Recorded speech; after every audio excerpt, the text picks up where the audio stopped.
ராஜாவுடைய மகன் ராஜகுமாரன். தேவனால் பிறந்தது தேவனுடைய மகன்.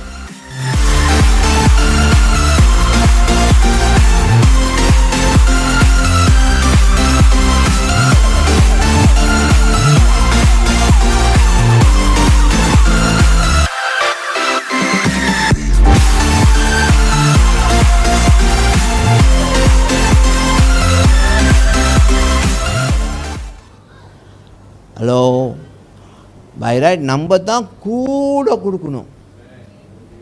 ஏன்னா அவருடைய சாயல், ஏனென்றால் அவருடைய வித்து, ராஜாவுடைய மகன் ராஜகுமாரன்.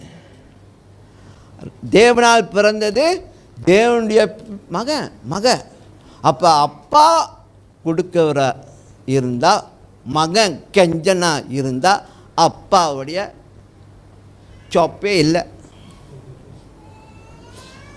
அப்போ நீங்கள் தேவனால் பிறந்தவர்கள் என்று சொல்லிட்டு உங்கள் கொடுக்குற காரியத்தில் எல்லாத்தையும் பிடிச்சி வச்சிங்கன்னா உங்களுடைய